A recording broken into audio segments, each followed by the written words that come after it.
করছি সভার সভাপতি কমরেড অভূদেব বর্মা সহ নেতৃবৃন্দকে। পার্টি রাজ্য সম্পাদক মণ্ডলীর সদস্যগণ প্রথম দেবেন, তারপর পার্টির রাজ্য কমিটি সদস্যদের ফুল দিয়ে শ্রদ্ধা জানানোর জন্য অনুরোধ করছি।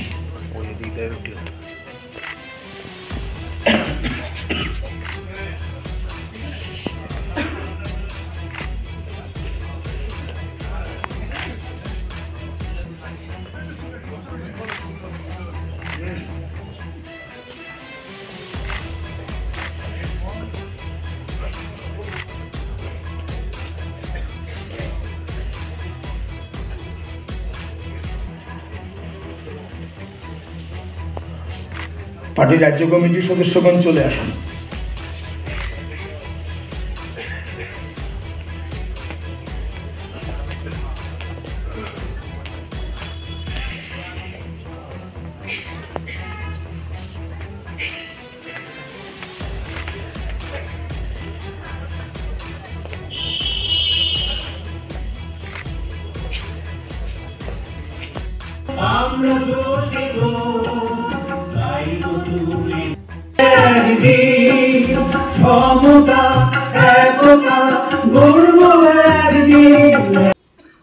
আজকে যে আলোচনা সভা, তাতে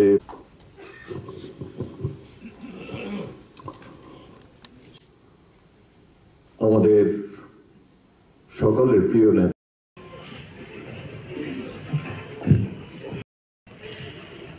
কমরেড বৈদ্যনাথ মজুমদার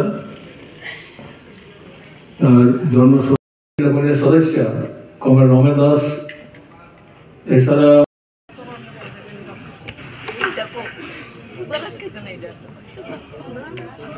এগিয়ে চলেছি এগিয়ে চলেছি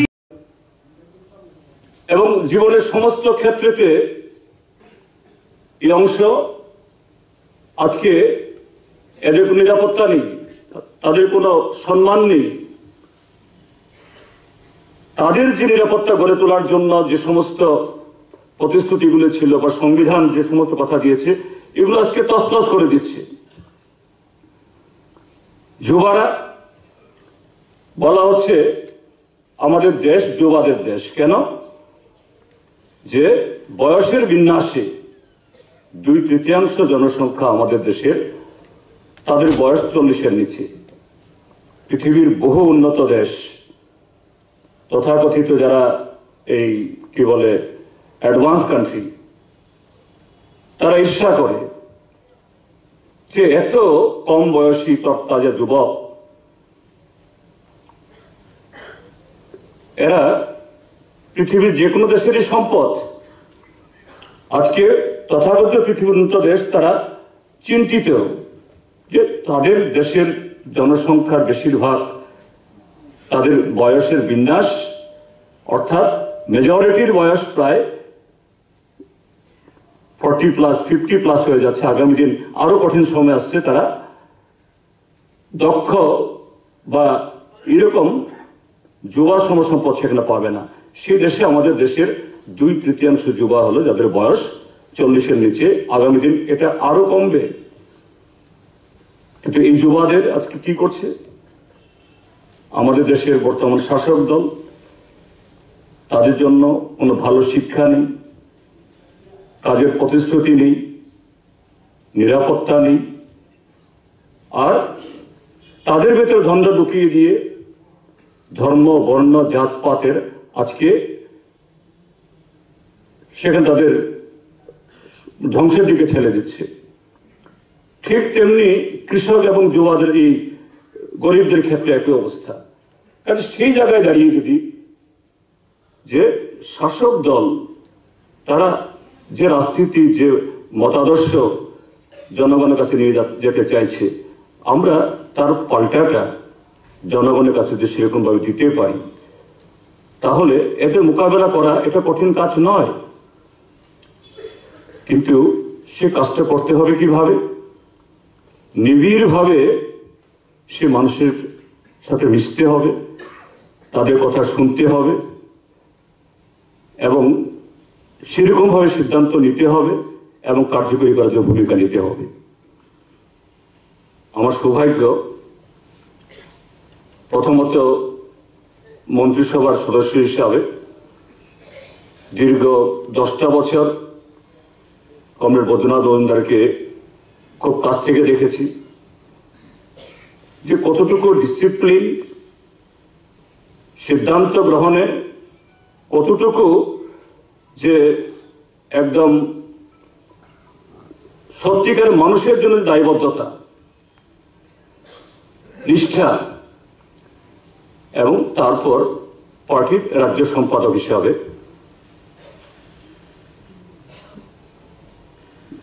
লড়াই সংগ্রামের নেতা হিসাবে আরো কাছ থেকে দেখেছি যে কখনো যে একটা ব্যক্তিগতভাবে সেখানে থাকা, খাওয়া ইত্যাদির সমস্যা হলেও এটার বহিঃপ্রকাশ অন্যভাবে তিনি করেননি, বরঞ্চ হাসি মুখে আরো সহজভাবে কিভাবে মানুষকে আকৃষ্ট করতে পারেন তিনি তাই করেছেন। সে 88 থেকে 92 দেখেছি তাকে এই 2 নম্বর এমএলএ হোস্টেলে, ছোট্ট কুঠুরি কবুতরের খাঁচার মতো। যখন দুপুরবেলা গ্রীষ্মকালে এটা যেন এই ব্লাস্ট ফার্নেসের মতো, এত গরম, পার্টি অফিস থেকে এসে নিজেই একটা কড়াইয়ের মধ্যে একসাথে চাল, ডিম এবং আলু ফেলে এটাই তিনি সে সেদ্ধটা খেয়ে গেছেন। কিন্তু বিকালবেলা তিনি যখন পার্টি অফিসে যান একেবারে সম্পূর্ণ মানে অন্যরকম, যেন একটা যুবকের মতো ইয়েতে। অর্থাৎ এই যে মানে কাজ করতে গেলেও আমাদের খেতে হয়, এর জন্য পরিশ্রম করতে হয়, কিন্তু এতে যে সব অসুবিধা হলো এটা কখনো কোনো পার্টি মিটিং এ বা ইত্যাদিতে অন্যকে ভারাক্রান্ত করতে চাননি। এবং আরো দেখেছি যে বদ্রীনাথ মজুমদারের কোয়ার্টার ছিল, যে অফিসার্স কোয়ার্টার ছিলেন এই কি বল শিশু বিহারের পাশে একটা ইয়েতে, পরেরটাও পাশেই তার কোয়ার্টার। এমন দিন ছিল না যেখানে যে তার শোয়ার ঘরটা ছাড়া বাকি ঘরের মধ্যে মানুষ নেই। যারা সেই ঘর আছেন তারা কারা? আজকের যে লংথরা ভ্যালি সেখানকার মানিকপুরের, গোবিন্দবাড়ির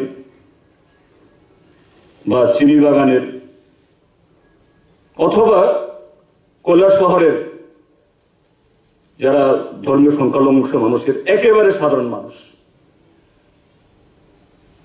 আমরা এরকম কোয়ার্টারে থেকেছি। আমি নিজে থেকেই বলবো এইভাবে আমাদের ঘরে আসলে জায়গা দিতাম না কথা নয়, কিন্তু এইভাবে একদম সাধারণ মানুষ এসে মন্ত্রীর বাড়িতে থাকবো এরকম যে ইয়ে নিয়ে আসতে পারতেন না। তারা আসতেন, কেন আসতেন? কেননা এই বদ্রীনাথ মজুমদার তার নেতা, জননেতা হওয়ার আগে ঠিক সেরকম ভাবে সেখানে গিয়ে মিশেছেন এবং পরবর্তী সময়তে উপমুখ্যমন্ত্রী বা সম্পাদক হওয়ার পরও সে সম্পর্কের মধ্যে কোনোদিন ছেদ পড়েনি। তখনও দাদা, আগেও দাদা ছিলেন, পরেও দাদা। কিন্তু আমরা বুকে হাত দিয়ে হলপ করে বলতে পারবো না আমরা সবাই সেরকম আছি।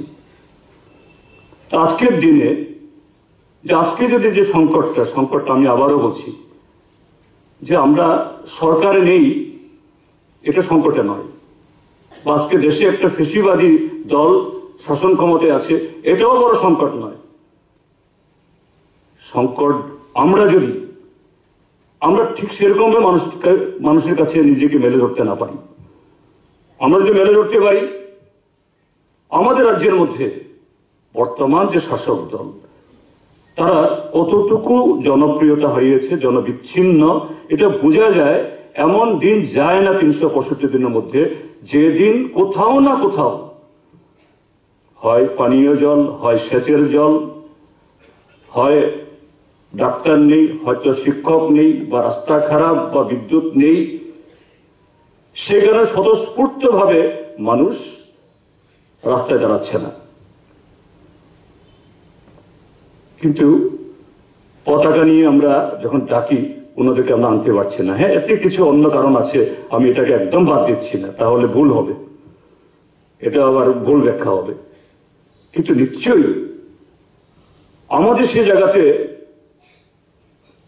যেটা কম আছে, ঘাটতি আছে, এটাকে অনুধাবন করতে হবে।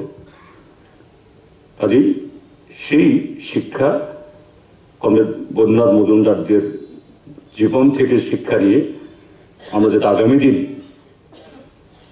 আমাদের পার্টিকে আরো শক্তিশালী ভিতের উপর দাঁড় করাতে পারি, এবং যে লক্ষ্যে পৌঁছানোর জন্য আমাদের লড়াই সংগ্রাম, এটাকে শক্তিশালী করতে পারি। তার মধ্য দিয়েই আমরা সঠিকভাবে কমরেড বৈদ্যনাথ মজুমদারের প্রতি আমরা শ্রদ্ধা জ্ঞাপন করব, এবং তার স্মৃতি আমাদেরকে আরো শক্তিশালী করবে। এইভাবেই আমাদের লড়াই সংগ্রামকে আরো এগিয়ে নিয়ে যেতে আমাদেরকে সে রসদ যোগাবে। আমি কথাগুলো বলে আবারও বৈদ্যনাথ মজুমদারের স্মৃতির প্রতি গভীর শ্রদ্ধা জ্ঞাপন করে আমার বক্তব্য শেষ করছি। ধন্যবাদ, নমস্কার। ১৭তম বর্ষে বৈদ্যনাথ দার স্মৃতির প্রতি অন্তরের অন্তঃস্থল থেকে গভীর আন্তরিক শ্রদ্ধা নিবেদন করছি। কমরেড জিতেন চৌধুরী এবং কমরেড তপন চক্রবর্তী, তারা দুদিক থেকে যে বক্তব্য রেখেছেন, দুটো বক্তব্য একসাথে করলে তার একটা পূর্ণাঙ্গ চিত্র নিশ্চয়ই আপনারা যারা আছেন, আমিও আমার নিজেকেও বলছি, একটা চিত্র আমাদের সামনে ফুটে উঠেছে। দেশের কথা পত্রিকা আজকে যারা পড়েছেন, তাতে ৩-৪টি লেখা বেরিয়েছে, আমাকেও লিখতে বলা হয়েছিল খুব সংক্ষিপ্ত পরিসরে। বৈদ্যনাথ দাকে যেভাবে দেখেছি এবং আমার দৃষ্টিতে তার যে মূল্যায়ন, সেটা আমি উল্লেখ করার চেষ্টা করেছি। স্বাভাবিকভাবে এই বিষয়গুলো নিয়ে পুনরায় আমি উল্লেখ করে আপনাদের ভারাক্রান্ত করতে চাইছি না। আমি কতগুলি ঘটনা উল্লেখ করে বৈদ্যনাথ দাকে আরো ভালোভাবে বুঝবার জন্য সুবিধা হতে পারে এরকম কিছু বিষয় আপনাদের সামনে আমি আনবার চেষ্টা করবো আলোচনায়।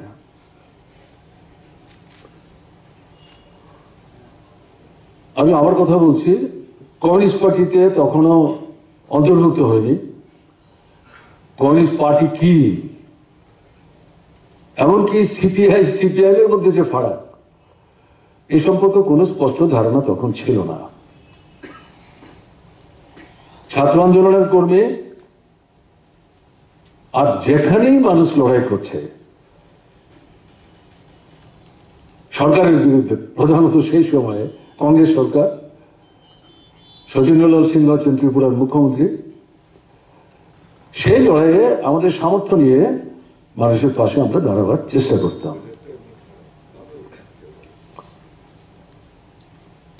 কৈলাসহরের সোনাইমুড়ি, সেখানে লেভির ধান আদায় করতে গিয়ে কংগ্রেস সরকারের পুলিশ বাহিনী কৃষকদের বিরুদ্ধে প্রচন্ড আক্রমণ সংগঠিত করে। রবীন্দ্র মালাকার, তিনি আসলে খ্যাত মজুর, ভাত চাষিও তাকে বলা যাবে না, আক্রান্ত হয়ে বুট পিষ্ট হয়ে রক্ত বমি করতে করতে মারা যান। তখন তো পত্রপত্রিকার সংখ্যা খুব বেশি না, আর রেডিও তো তখন সব বাড়িতে নাই, এখন তো ঘরে ঘরে টিভি। এগুলোতে এই বিষয়টা যে খুব বিস্তর পরিসরে এসেছিল ঘটনা তা না। যাই হোক, এটা ধীরে ধীরে আমাদের দৃষ্টিতে আসলো। তার প্রতিবাদে ছাত্রদের তরফ থেকে আমরা ত্রিপুরা বন্ধ দেখেছিলাম। কমিউনিস্ট পার্টি না, কোনো রাজনৈতিক দল না। কারণ সেই সময়ে কংগ্রেস বিরোধী রাজনৈতিক দলগুলির গণভিত্তি এরকম জায়গায় পৌঁছেনি যে বন ডেকে একে সফল করা যায়, আমার যা মনে হয়েছে। তারা হয়তো সেদিকে যাওয়ার চিন্তা করেননি। কিন্তু পত্রিকায় পরবর্তী সময় দেখেছি নৃপেন চক্রবর্তী এবং সুকুমার সেনগুপ্ত তিনি কংগ্রেস থেকে বেরিয়েছেন বিক্ষুব্ধ। মূল লড়াই হচ্ছে শচীন বাবুর সাথে, আলাদা দল করছেন, সম্ভবত ত্রিপুরা কংগ্রেস এরকম কোনো নাম নিয়ে। তারা দুজন সেই গ্রামে গেছেন এই খুনের প্রতিবাদে, হত্যার প্রতিবাদে। সেখানে মিছিল সংগঠিত হয়, তার সামনের সারিতে দাঁড়িয়ে তারা দুজন এই মিছিলের নেতৃত্ব দেয়। তারপরে আমাদের মনে হয়েছে আমাদের বুঝে কিছু করা দরকার। ত্রিপুরা রাজ্য ছাত্র ফেডারেশন, কমরেড তপন উল্লেখ করেছেন, তখনও ভারতের ছাত্র ফেডারেশন তৈরি হয়নি। আর সারা ভারত ছাত্র ফেডারেশন 1936 সালে যেটা তৈরি হয়েছিল পরাধীন ভারতবর্ষে, দুটো রাজনৈতিক দল যখন ভাগ হলো, দেখা গেল সারা ভারত ছাত্র ফেডারেশনের নেতৃত্ব সিপিআই এর সান্নিধ্যে যারা তাদের হাতে চলে গেছে। এটা পরে বুঝতে পেরেছি। যাই হোক, আমরা সিপিআই এর নেতৃত্ব বর্তলা পার্টি অফিসে যেতাম। আমরা নিজেদের খুব মানে কথাবার্তা বলতে তখনও সড়গড় হয়নি, মূলত কথাবার্তা বলতাম ভানুদার সাথে। ভানুদা তখন সদর পার্টির সেক্রেটারি। আমরা কি কিছু করবো? আমাদের তো কিছু করা দরকার। কি করতে চাও তোমরা? তখন আমরা বললাম যে আমাদের যে অন্যান্য ছাত্র সংগঠনগুলো আছে, এএসএফ আছে, আমরা ত্রিপুরা রাজ্য ছাত্র ফেডারেশন করছি, তফসিলি জাতি ছাত্র যুব সংগঠন আছে। নকুল দাস এই সংগঠনের তখন তিনি সম্পাদক। তিনি কিন্তু তখন কমিউনিস্ট পার্টির সামনে, কমিউনিস্ট নাম বললেই লাভ দিয়ে উঠতেন তখন, শুনেছি। এবং ছাত্রব্লক ছিল, আরএসপি ছাত্র সংগঠন ছিল। তো আমরা মিলেমিশে কাজ টাজ করতাম। আমরা একসাথে মিটিং ডাকলাম, আলোচনা হলো, সেখানে সিদ্ধান্ত গ্রহণ করা হলো ত্রিপুরা বন ডাকবো আমরা। এটার প্রতিবাদে বিচার চাই, পরিবারের পাশে দাঁড়াতে হবে, সাহায্য করতে হবে। বন সফল হলো, এই বন ভাঙবার চেষ্টা হলো। এবং গাড়ির যারা মালিক, বটতলায় তখন এই গাড়ির মালিকদের অফিস ছিল এবং ওখান থেকে দক্ষিণ ত্রিপুরায় গাড়ি যেত। এই বন ভাঙবার জন্য মালিকরা ওখানে বসেছিলেন সরকারের নির্দেশে। ড্রাইভারদের বাড়ি থেকে বের করে এনে জোর করে গাড়ি চালাতো, সেই গাড়ি আটকাবার চেষ্টা। তখন তো পিকেটিং ছাড়া বন্ধ হতো না। এই পরিস্থিতিতে বন্ধ হলো। আমরা তখন ঠিক করলাম যে আমরা আগরতলা শহরে কিছু চাঁদা সংগ্রহ করি না, দোকানে যাই, ওখানে যাবো আমরা, পরিবারটাকে কি করে সাহায্য করা যায়। আমরা বেরোলাম একদিন শহরের মধ্যে, ভালো সাড়া পেয়েছি মানুষের কাছে। কত টাকা তুলেছিলাম সে তো এখন মনে নেই। তখনকার দিনের টাকা তো বুঝতে পারছেন, সেদিনের টাকা আজকের টাকার মধ্যে ফারাকটা কি। তো টাকাটাকে আমরা একসাথে করলাম এবং আবার আমরা বসলাম। হরিপদ চক্রবর্তী, পুরনো যারা তারা জানবেন, হোমিওপ্যাথিক ডাক্তার, তিনিও তখন ছাত্র যুব আন্দোলন করতেন, তিনি বামপন্থী, আমাদের কাছাকাছি। তখন মহারাজগঞ্জ বাজারের ভেতরে না, এই যে চৌমুনিটা, ওখান থেকে নেতাজি স্কুলে যাওয়ার পথে, সেখানে একটা ঘরে মিটিং এর ব্যবস্থা হলো। হরিপদ ছিলেন, তাকে আমরা সভাপতি করলাম। তখন প্রস্তাব আসছে চলো আমরা সবাই ওই গ্রামে যাব, গিয়ে পরিবারটার হাতে আমরা সাহায্য তুলে দেব। কেউ তো চিনি না, তো তাদের অনেকের ধারণা সম্ভবত আমি জানি যে না, আমি কোনোদিন কৈলাসহরই যাইনি। তারপরে আমরা এসে ভানুদার মাধ্যমে নিবেন্দ্রের সাথে কথা বললাম। তখন নিবেন্দ্র বললাম খুব ভালো সিদ্ধান্ত, তোমরা যাবে, কিছু অসুবিধা হবে না। বদ্রীনাথকে আমি বলে দেবো। ওই তিনি বদ্রীনাথ বলতেন, ঠিকই বলেছেন তপন। এই নামটা শুনে আমি বললাম বদ্রীনাথ, তাহলে একজনের দুটো মানে সারনেম মনে হচ্ছে। পরে তো হলো মজুমদার, এগুলো একটা নামের তিনটা কি করে সারনেম হয়, বদ্রীনাথ মজুমদার। আমি কনফিউজ প্রথম থেকে। যাই হোক, বলো আমরা বলে দেবো। তখন তো আর আপনার সেলফোন নাই, এই মানে ল্যান্ড ফোন, পার্টি অফিসে একটা ফোন ছিল। বৈদ্যনাথ পার্টি অফিসে টেলিফোন ছিল কিনা আমার সন্দেহ আছে, বোধ হয় না। যাই হোক, খবর দেওয়ার ব্যবস্থা করেছেন। আমরা কয়েকদিন সময় নিই, মোটর স্ট্যান্ড থেকে একটা ট্যাক্সি রিজার্ভ করে আমরা যাই। ট্যাক্সির যিনি চালক, তিনি এই গাড়িটার মালিক, তিনি সিপিআই এর সাথে খুব সম্পর্কযুক্ত। তিনি মারা গেছেন, খুব ভালো মানুষ, জামনগরী তার বাড়ি। তিনি যখন শুনলেন, বললো আমি যাবো তোমাদের নিয়ে। ভাড়া, তেলের পয়সা তো দিতে হবে, কিন্তু ভাড়া টাড়া নিয়ে কিছু চিন্তা করে লাভ নেই। আমরা রওনা হলাম 3-4 দিন পরে, এবং সমস্ত কিছু নিপেনদা বলে দিলেন কোথায় কিভাবে। জানা গেল নিপেনদা আগেই জানতেন বৈদ্যনাথ আন্ডারগ্রাউন্ডে, শহরে নাই। তাকে যদি ধরে ফেলে তাহলে আন্দোলনটাকে নষ্ট করে দিতে পারবে। তিনি কয়েকদিন আগেই বাড়ি ছেড়ে নদী পার হয়ে দূরতম যে চা বাগান, নামটা আমি বলতে পারবো না, ওখানে যে চা শ্রমিকদের বাড়িতে তিনি আশ্রয় নিয়েছেন, সেখানে তিনি আন্ডারগ্রাউন্ডে আছেন।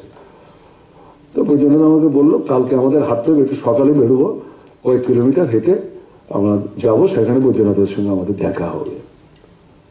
আমরা সকালবেলা গেছি, সেখানে গিয়ে বৈদ্যনাথকে আমরা পাই, তার সঙ্গে কথাবার্তা হয়, এবং সেখানে পরিকল্পনা হয়। ছাত্ররাও এই ধর্মঘটের সমর্থনে আগরতলায় আমরা কিছু করবো, চাঁদা টাদা সংগ্রহ করে। তখন তো চাঁদা সংগ্রহ করে দেওয়াটা একটা বড় কাজ। আমরা তখন পথসভা করতে অভ্যস্ত, রাস্তার মোড়ে মোড়ে মাইকটা নিয়ে আমরা পথসভা করতাম, বাক্সতে করে, কৌটাতে করে চাঁদা তুলতাম, অথবা সংগঠনের পতাকা ধরলে পরে মানুষ পয়সা দিত, এগুলি দিয়ে মাইকের ভাড়া দিতাম, বাকি থাকলে পরে সংগঠনের তহবিল হতো। তো এরকম ভাবে চাঁদা সংগঠন করে দেওয়া হবে বললো। এবং শ্রমিক নেতা যারা ছিলেন, বৈদ্যনাথের সঙ্গে আরো কিছু নেতৃত্ব ছিল, তারা আন্ডারগ্রাউন্ডে চা বাগানে। তখনও শক্তি যাকে আমি দেখেছি কিনা আমি মনে করতে পারছি না। বলছেন যে লড়াই চলবে, আমরা আছি। অন্যান্য বাগানের শ্রমিকদের কতটা সংগঠিত করা যাবে জানি না, কিন্তু একটু মানে সহমর্মীর দৃষ্টিভঙ্গি নিয়ে তাদের দিয়ে কিছু করানো যায় কিনা আমরা চেষ্টা করবো। কিন্তু ছাত্ররা তোমাদের সঙ্গে আছে। এই তখন আমাকে বললো, তুমি কিছু এক কথা বলো। আমি কি বলবো, আমরা তো আছি, আপনারা লড়াই করছেন, এটা মজুরির জন্য, আমরা আপনাদের সঙ্গে শেষ অবধি থাকবো। বৈদ্যনাথ মজুমদার তাহলে আগে হলো ছাত্র, সোনাইমুড়ির ঘটনা, ক্ষেত মজুরের হত্যাকাণ্ড, ছাত্ররা একটা গুরুত্বপূর্ণ ভূমিকা নিলেন, তাদের মধ্যে তার যে অ্যাকসেপ্টেন্স। দ্বিতীয় আরেকটা গুরুত্বপূর্ণ অভিজ্ঞতা হলো চা শ্রমিক। এটারও নেতা দেখা গেল ঘুরিয়ে ফিরে তিনি,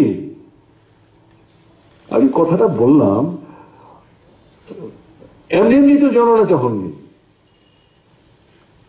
এবং তার পার্টি জীবন, আমাদের ত্রিপুরায় তখন পার্টির কোনো ইউনিট ছিল না, পরে যে ইতিহাস থেকে দেখলাম কুমিল্লা ইউনিট ছিল, তখন পরাধীন ভারতবর্ষ, ছোট্ট একটা ইউনিট। তাতে ত্রিপুরার যে কয়েকজন ছিলেন, তার মধ্যে উত্তর ত্রিপুরার, তখন তো উত্তর দক্ষিণ দক্ষিণ কিছু না একটাই জেলা, বৈদ্যনাথ মজুমদার সেই সময় তার মেম্বার ছিলেন। এবং তারপর যখন পার্টি ভাগ হলো, দ্বিধা দ্বন্দ্বের ঊর্ধ্বে থেকে তিনি ভারতের কমিউনিস্ট পার্টি মার্ক্সবাদীতে নিজে যুক্ত হলেন। এটা এই না নৃপেন চক্রবর্তী আর বৈদ্যনাথ মজুমদার বিক্রমপুরের একই গ্রামের বাসিন্দা, যেহেতু নৃপেন চক্রবর্তী ইটাতে গেলেন আমিও যাবো, ঘটনাটা না। নৃপেন চক্রবর্তীও সিপিআই থেকে ভেঙে সিপিআইএমে আসার আগে দরজা জানালা বন্ধ করে ঘরে বসে এই লেনিন ওয়ার্কস পড়ে, বিভিন্ন দলিল পড়ে ভালো সময় নিয়েছেন, এবং অনেক পরে সিদ্ধান্ত নিয়েছেন। এটা পরে যা শুনেছি, নৃপেনদের মুখ থেকেই শোনা। যাই হোক, উনি ওনার উপলব্ধি থেকেই পার্টিতে এসছেন। এবং তখনকার কৈলাসহর পার্টি মানে কি, তখন সারা ত্রিপুরার মাত্র 10টা মহকুমা, জেলা মানে একটাই, ত্রিপুরা জেলা 10 মহকুমা। এখন কৈলাসহর মহকুমার দায়িত্ব বৈদ্যনাথরা, ধর্মনগর মহকুমার দায়িত্ব দেবব্রত চক্রবর্তী, কমলপুর মহকুমার দায়িত্ব মাখন দত্ত, পূর্ব পাকিস্তান থেকে আসো স্বাধীনতা সংগ্রামে। খোয়াই মহকুমার দায়িত্ব ওনাকে, উনি অন্য নাম নিয়েছিলেন, আসলে তিনি পুরকায়স্থ।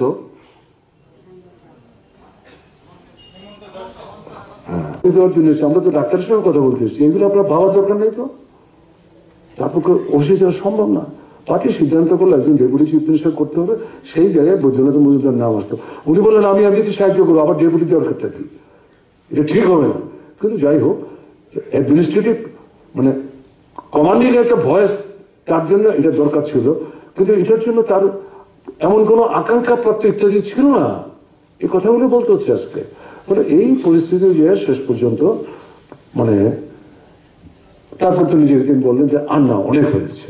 তো এই পরিস্থিতিতে দাঁড়িয়ে আমরা যারা এখন এই রাজনীতি করছি, সংসদীয় রাজনীতি তো আমরা মানে উপেক্ষা করছি না, কিন্তু সংসদ সদস্য চিন্তায় যদি আমরা মানে একেবারে জড়িয়ে যাই, তাহলে কিন্তু বৈপ্লবিক দৃষ্টিভঙ্গি নিয়ে লক্ষ্যে পৌঁছাতে যে কাজটা আমরা করছি, এখানে কিন্তু সাফল্য না কঠিন হয়ে যাবে। তাই আমি কথাটা এখানে বললাম, আজকের পরিস্থিতি একটা জটিলতার মধ্যে দিয়ে আমরা অগ্রসর হচ্ছি। যে কেউ কিছু বলার চেষ্টা করেছে, আমি বিস্তৃত বলবো না। এই জায়গাটাতে এই যে 5 সালে যে নির্বাচন ফল ঘোষণা হলো, 3টে জায়গায় বিজেপি জিতলো, জিতার কথা ছিল না মধ্যপ্রদেশে, সবচেয়ে দুর্নীতি পরায়ণ সরকার। রাজস্থান জিততে পারে, হারতে পারে কংগ্রেস। ছত্তিশগড় কংগ্রেস জিতবেই নিশ্চিত। তেলেঙ্গানা কংগ্রেস জিততেও পারে, বিআরএস জিততে পারে। মিজোরাম বিজেপিকে প্রার্থী দিতে পারেনি সব কেন্দ্রে, 40টা আসন, 20 না 22টা। প্রধানমন্ত্রী জানেনি মিটিং করতে, ক্যান্সেল করে দিয়েছে। স্বরাষ্ট্রমন্ত্রী জাননি, ক্যান্সেল করে দিয়েছেন। গেলেই পাশের মণিপুর বিক্ষোভ যারা, সেখানে মানে বিক্ষোভ দেখাবে। এই পরিস্থিতিতে লোক জমানো যাবে কিনা, দ্বিতীয়ত পিসফুলি মিটিং করা যাবে কিনা। Prime minister after becoming prime minister during last 9.5 years কোনো মিটিং এইভাবে তিনি ক্যান্সেল করেননি। তার জায়গায় স্বরাষ্ট্রমন্ত্রী তিনিও ক্যান্সেল করেননি, ক্যান্সেল করতে বাধ্য হয়েছেন দুজনেই। তো এই পরিস্থিতিতে দেখা গেল পরবর্তী সময়ে ফলাফলটা অন্যরকম হয়ে গেল। কারণটা কি? আমাদের ওখানে কি আছে? এটা ঠিক, রাজস্থানে আমরা 17টা আসন প্রতিনিধিত্ব করেছি, তেলেঙ্গানায় আমরা 19টা আসনের প্রতিনিধিত্ব করেছি, মিজোরামে আমাদের কোনো প্রার্থী ছিল না, ছত্তিশগড়ে সম্ভবত আমরা 3টে না 4টা, এবং মধ্যপ্রদেশে 6টা। হয় ছত্তিশগড়ে 6টা, মধ্যপ্রদেশে 4টা, অথবা উল্টা ভাইসে ভার্সা হবে। রাজস্থানে আমাদের যেতে আশা ছিল, 2টো আসন আমাদের ছিল সিটিং, আমাদের ধারণা হয়েছিল এখানে বাড়তে পারে। এই সমস্ত জায়গাগুলিতে এই যে ইন্ডিয়া, এই আউটলুক থেকে ধারণা হয়েছিল এই রাজ্যগুলিতে মানে শাসক দল ছাড়া প্রধান বিরোধী দল অথবা শাসক দল হিসেবে কংগ্রেস একটা গুরুত্বপূর্ণ দল। ইন্ডিয়ার কনসেপ্ট মাথায় নিয়ে বিজেপিকে যদি কোণঠাসা করতে, পরাস্ত করতে, কোনো জায়গায় যাতে বিজেপি আসতে না পারে, তাহলে তারাই ভূমিকা নিয়ে বিজেপি বিরোধী ভোট যাতে ভাগ না হয়, এটাকে একটা জায়গায় যাতে রাখা যায়, নিশ্চয়ই একটা ভূমিকা নেবেন। কিন্তু তারা সেই ভূমিকা নিল না, এবং তারা নেয়নি, এটা তাদের ব্যাপার। আপনার আমার খুব বিক্ষোভ থাকলে থাকতে পারে, তাদের ব্যাপার, তারা সিদ্ধান্ত করেছে এবং তারা দেখবেন। এবং এই সুযোগটা বিজেপি নিল, নিয়ে 3টা জায়গায় তারা সরকার দখল করলো। তেলেঙ্গানায় 3 নম্বর পার্টি হলো, মিজোরামে 3 নম্বর না 4 নম্বর পার্টি হলো। এবং লক্ষ্য করবেন, কালকে মিজোরামের ভোট গোনা, কালকে দুপুর পর্যন্ত কিন্তু মিজোরামের কোনো নিউজ নাই, ততক্ষণে কিন্তু রেজাল্ট আউট হয়ে গেছে। আমি সোনামুড়া যাবো মানিকদের সাথে, যাওয়ার আগে বারবার খুঁজছি, কিন্তু নো নিউজ। বারবারই বলছে আজকে রেজাল্ট ঘোষণা হবে। আর by this time they have completed their counting, কারণ এখানে 40টা মাত্র কনস্টিটিউয়েন্সি, 2 থেকে আড়াই ঘন্টার ব্যাপার। 8টা থেকে গড়া আরম্ভ হয়েছে। ইচ্ছা করে দিচ্ছে না, কারণ বিজেপির জন্য খারাপ। ওখানে একটা প্রাদেশিক পার্টি ট্রাইবেলদের, তার নেতা হচ্ছে একজন পুলিশ অফিসার। শ্রীমতী ইন্দিরা গান্ধী যখন প্রধানমন্ত্রী ছিলেন, তার সিকিউরিটি গ্রুপের লিডার ছিলেন। একসময় তিনি স্বেচ্ছায় চাকরি ছেড়ে দিয়ে চলে এসছেন। হাওয়ার একসময় তিনি এমপিও হয়েছিলেন, এটা আজকে পড়তে গিয়ে দেখলাম এই জায়গায়, এবং তিনি সম্ভবত মুখ্যমন্ত্রী হবেন। তো ফলে রেজাল্ট আউট হওয়ার পর এই সন্ধ্যার পর থেকে এটা আত্মচেপে রাখা যেন একবার লজ্জায় পড়ে যাবে, সেটা মোটামুটি দিচ্ছে। এরকম কিন্তু হওয়ার কথা ছিল না, বিজেপি কিন্তু এই জায়গায় যাওয়ার কথা ছিল না। ভোটের পার্সেন্টেজের কথা এখানে উল্লেখ করা হয়েছে, সেটা সুনির্দিষ্টভাবে আমি বলতে পারছি না। বিরোধীদের ভোটের বিভাজন, এবং বিভাজনের থেকে বড় পার্টি যাদের গুরুত্বপূর্ণ ভূমিকা নেওয়া দরকার ছিল, তারা সেই জায়গায় নিতে পারলেন না। কিন্তু এখন কি এর থেকে বিজেপির খুব উদ্বাহলিপ্ত করার মতো অবস্থায় মনে করার কারণে, কারণ তারা তো নিজেরা হিসাব করে দেখেছেন কত ভোট পেয়েছেন, কিভাবে পেয়েছেন, কেন পেয়েছেন। এটা এখানে দাঁড়িয়ে থাকবে না। এটা 28 পার্টির এনডিএ তৈরি হয়েছে, তাতে 1-2টা পার্টি যদি ছুটেও যায়, নতুন পার্টি আসবে তো। সবাই তো বুঝতে পারছে বিজেপি কি করছে। ত্রিপুরায় আমরা যেমন একভাবে উপলব্ধি করছি, অন্য জায়গায় যেখানে বিজেপি শাসিত রাজ্য তারা একভাবে দেখছেন, এবং ওভারঅল এবং বিজেপির নেতৃত্বে সর্বভারতীয় সরকার। কাজে এরকম একটা জায়গায় দাঁড়িয়ে আমাদের এই মুহূর্তে কাজটা কি, বৈদ্যনাথ মজুমদারদের চরিত্র থেকে তাদের যে দৃঢ়তা, বলিষ্ঠতা, অঙ্গীকার, সমাজ বদলের সংগ্রামে, এটা এক লাফে তো 4 তলায় উঠা যায় না, এটা থরে থরে সিঁড়ি বেয়ে বেয়ে উঠতে হবে। কাজে আমরা এই সিঁড়ি বাওয়ার যে কাজটার মধ্যে এখন আছি, তাতে গিয়ে এই ফেসিস্ট শক্তি যাতে ক্ষমতা পুনর্দখল করতে না পারে, একটা গণতান্ত্রিক দৃষ্টিভঙ্গি, একটা ধর্মনিরপেক্ষ দৃষ্টিভঙ্গি, আমাদের যে সংবিধান, এটা একেবারে আমরা যে ধরনের সংবিধান চাই এরকমই সংবিধান ঘটনা তা না, এটাকেও ধ্বংস করে দেওয়ার চেষ্টা করছে। এটাকে রক্ষা করা, সংসদীয় ব্যবস্থার যে নিরপেক্ষতা তাকে রক্ষা করা, বিচার ব্যবস্থার নিরপেক্ষতা রক্ষা করা, এই যে লড়াইটা, এই লড়াইটা তো সর্বভারতীয় লড়াই। এটা আবার তেজি হবে। এটা 6 তারিখ। Bureau report, Janabarta news.